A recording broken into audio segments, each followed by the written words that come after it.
போகிறோம் இல்லையா, அங்கே திருநீர் தராங்க. நம்ம அதை வாங்கி அங்கே பூசிட்டு அது மிச்சம் இருக்க திருநீர் நம்ம வீட்லேயும் வந்து வைக்கிறது உண்டு. சாமியாண்டை வச்சு தினமும் நம்ம வச்சுப்போம். அது என்ன பண்ணணும்னா, அந்த திருநீரை வந்து நம்ம உள்ளங்கையில் வச்சுக்கிட்டு நம்ம வாசலை பார்த்து, நம்ம எந்த முருகர் கோயிலுக்கு போயிட்டு வரோமோ அந்த முருகனை நம்ம அப்படியே மனசில் நினச்சிக்கிட்டு, முருகா, இனிமேல் எங்கள் வீட்டில் எந்த பிரச்சனையும் இருக்கக்கூடாது, எந்த கெட்டவங்களுக்கும் நம்ம வீட்டில் இடம் இருக்கக்கூடாது, உன்னாட்சி எங்கள் வீட்டில் நடக்கணும்னு சொல்லிட்டு அந்த திருநீரை வந்து வாசலை பார்த்து ஊதி விட்டுடணும். அப்போது நமக்கு அந்த முருகருடைய சக்தி நம்ம வீட்டில் நிறைஞ்சிருக்கும். முருகரை வணங்கினாலே வேல் வந்துடும் வீட்டுக்கு நான் சொல்லியிருக்கேன். அது சத்தியமான உண்மை.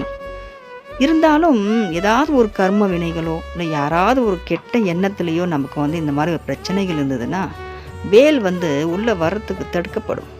அப்போது இந்த மாதிரி நம்ம திருநீரை ஊதி விடும்போது நமக்கு எல்லா கஷ்டமும் தீர்ந்து